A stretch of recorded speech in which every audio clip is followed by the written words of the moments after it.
the solar system method of making perfume. When people come to the summer school, I go into it in great depth. Of course, I've been talking about it here and on Patreon for years, but not necessarily all together all at once. So somebody said, but what is it, and what does it do, and how does it work, and how do I understand it? So I thought maybe I should explain it. And if you would interrogate me if I'm not being clear, that would be really useful, because although you probably know, you could draw a solar system now and make perfumes from it. You have heard it so many times. Yeah, but it's never good. If I'm not being obvious. So, this is my small book on skills that you get if you come to the workshop, which will turn into a book sometime soon. And there's a bit of a chart. But everybody thinks perfumes have to be pyramids with tops and mids and bases, and I think I've discovered why. I think there's one book that says it has to be this percentage top note and this percentage mid note, this percentage base note. It's all arbitrary. It doesn't even have to be a triangle. I mean, look, it's not a triangle, it's liquid. It can be any shape you want to visualise it. And so I visualise mine as a solar system. Because like there's the solar system. It probably can't even see. Doesn't matter. I'll write it down somewhere. But think of a perfume like this. Like, what do we want to make? What's its reason for being? Why do we want to make this perfume? What does it smell of? What is the driving force behind it? If you just want to copy somebody else's, this doesn't work. This is a method for creative perfumery, for you to think, I want mine to have this heart and soul. That's the sun, the burning sun in the side of it. But I want it to be different from other people's, so I'm going to make some other accords which float around it, and then I'm going to make it smell wearable, basically beautiful. I'm going to make it last longer. I'm going to make it take the sharp edges off, and that's when we put the clouds in. So if you're actually wanting to create something new and original and interesting, that's when you use the solar system. If you've just seen lists of materials that are like printouts from a gas chromatograph mass spectrometer, this doesn't make any sense. So you put those aside for a minute, you take the pyramid and lob it out the window in a skip, actually, ready to be taken away by the dustbin man to be recycled to something completely different, because that pyramid is no use. It's fine. So, I mean, last time we did this, I think it was the punt going down the river with the poet smoking a pipe. That's right, yes. I'm going to have some water. You have some water, it's going to go crunchy. Next time I'll get you a glass. Yes. Oh, I know. And here. Now, for example, saltburn driftwood. I did this like that. Saltburn? So, saltburn just... we might be using this. I don't want to just look at bottles. Oh, no, I'm sorry. Yeah, I'm hoping that, because Saltburn's just up the road from Redcar, we might use this for the Christine and the Queen's gig. Because one of his personas is Redcar now. Possibly not having ever been to Redcar. So, this is the smell of walking along Saltburn Beach on the north coast of northeast Yorkshire, England, on a cold day when the surfers have been out and it's very chilly, so they've tried to light... You should see Arthur, he's off. Yeah. They've tried to light a bonfire, but it won't burn because the driftwood's still a bit soggy because it's been in the sea. So that specifically is this. How did you know? I was born there. I have this theory that the first few breaths that you take wherever you were born, it influences how you feel about where home is for the rest of your life. Interesting, which is why so many people love the smell of hospitals. Absolutely, it's exactly what I was thinking. But that's why they should also keep the windows open in hospitals. Yeah, but you do actually get your skin biome from the first person who touches you, not from your parents. So so pick a midwife with good skin. Right, so this here. First of all, I wanted the sea smell. So that is the central part. That's the sun of my solar system here. So creating this, think, how do you get that together? I did use Seaweed Absolute, which is very stinky, and you can only use a tiny, tiny amount. Otherwise, it overwhelms everything, but just a bit. But also, I have this rock pool accord, which is 50% cologne, 50% Veramos.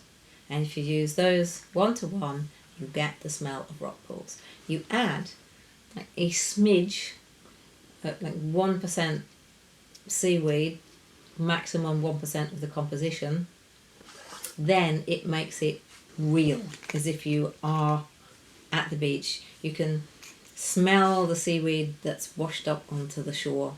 Because you can't really smell sea salt, but this smells salty. That's in that it evokes beach. So that's what I'm after. Then the smell of driftwood. So I made a separate driftwood accord. So that's like Big Planet number 2 is my driftwood. And that was a tiny bit of white birch for the singed, the very burnt bits. If you want to smell any of these things, just stay and I'll fetch them. Vetiver, which can smell quite smoky, and cashmeran, which is like kind of nice soft white woods. So it's not a very complicated formula. It's like this one. We've got the main sun, so I'd say that is cologne and Veramos, the main part of it, with a tiny bit. It's got a seaweed moon going around it. And then it's got the vetiver and cashmeran with a little bit of white birch kind of circulating around that. So essentially, the sun is the heart of it. But what you're doing is you're creating little accords of elements of your perfume, and then you use varying amounts of those together to create a solar system. Yeah. So it's almost like a filing system.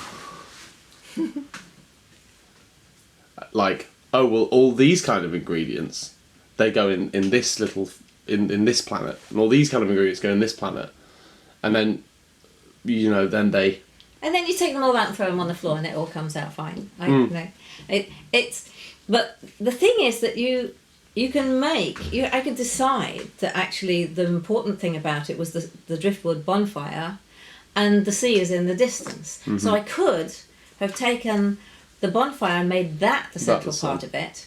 Yeah. And that would have been saltburn driftwood. It would have been bonfire at the seaside, and I would have put a smaller amount of the seawater accord. But it also doesn't necessarily mean amount, though, does it? No, it doesn't. So you can still have a sun, because it all depends on how prominent things are. And... Yeah.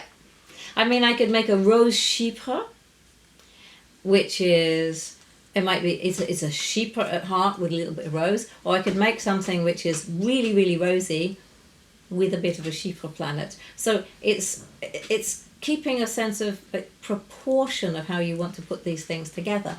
And of course it all looks the same in a formula sheet. It's all a line of things in a formula sheet. You can't tell from a formula sheet how a perfumer was thinking when they put it together, which is why GCMS really doesn't tell you how to make a perfume. It tells you how somebody else's perfume might have possibly have been done, but it doesn't give you any ideas for how to do your own. So, I mean, this is only of use to people who want to be creative. it's not of use to people who want to set up a company making clones, because that doesn't help. It's to help get your idea. If you have a picture of something individual that you want to create, it helps you get it down on paper, and then you can take it from there and translate it into figures. Then you have to start doing all the numbers. And so, I mean, I made a honey smoke accord earlier today. So, and that's going to be in my oh my. So a couple of weeks back we were smelling that bergamot rose that you liked, which is, I like that.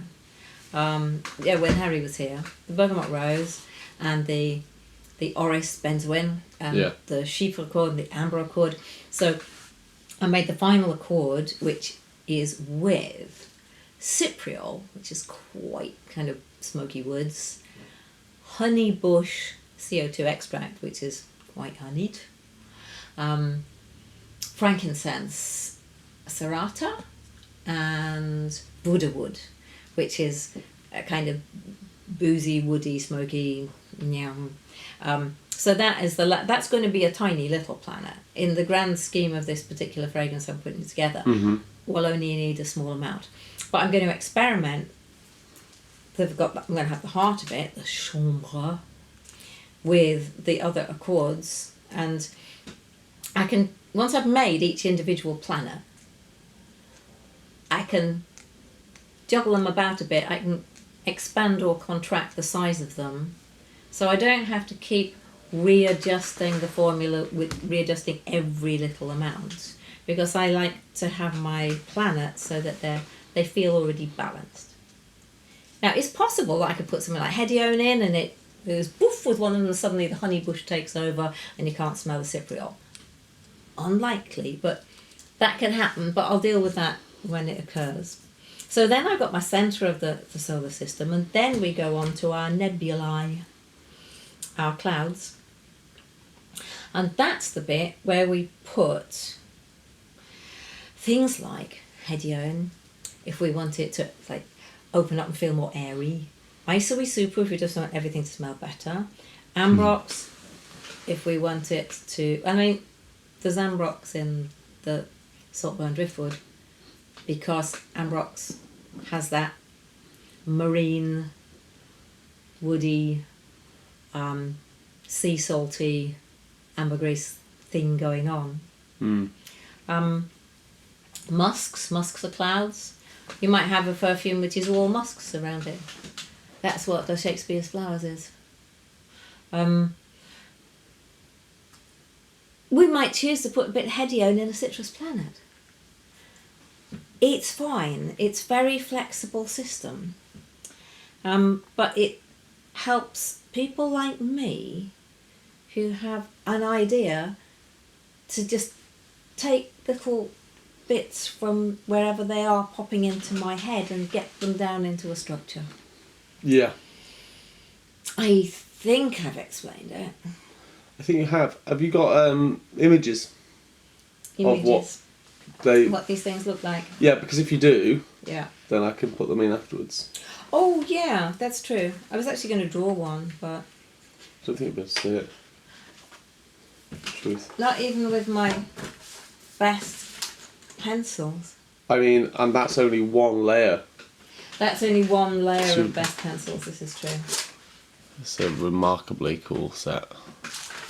Every single one. It is, we made these mostly, I know. I'm just showing off now. Yeah.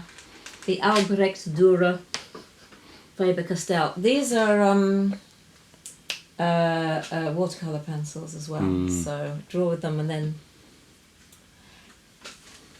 As people might have spotted, the solar system method of creating perfumes is a really, really good excuse for buying stationery. Yes. You don't need excuses. No. Reasons. Or rather... We need reasons. It's a very justifiable reason. Having excuses never held you back before. No, having no excuse. This is nougat is not that colour. No, but the pencil called nougat is. Yeah, so that's all that's important. Yes, so that's kind of how it works, and there are lots of formulas on our Patreon which do show images, and I can give you some. There's one in here. Might look like that. Can see that. Yeah. So that would be. I probably have had that as that's a woody amber planet.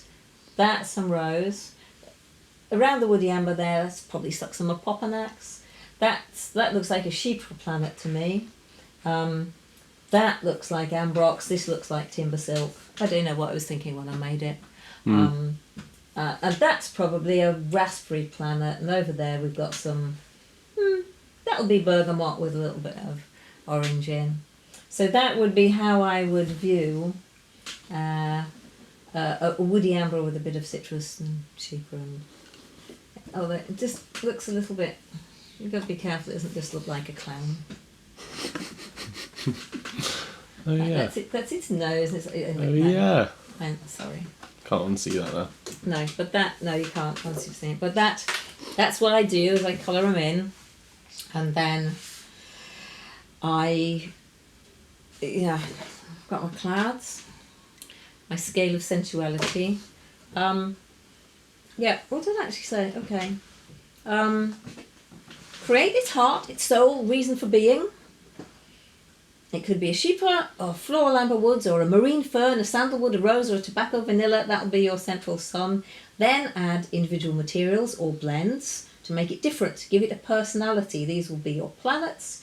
We surround it with gentle materials to make it wearable. Textures, clouds, space, and lightness. Visualize it. Constructed as a solar system, you'll find it's far easier to get your ideas into a usable form. It also helps to make a fragrance you can wear. That's what I wrote. That's what I think. That's when I was being rational about it. And if a customer asks what are the notes, they usually want to know what it smells like, not what a perfumer puts into it. Notes of the output can be very helpful, but only when the perfume is made, macerated, and ready to wear. Story time over.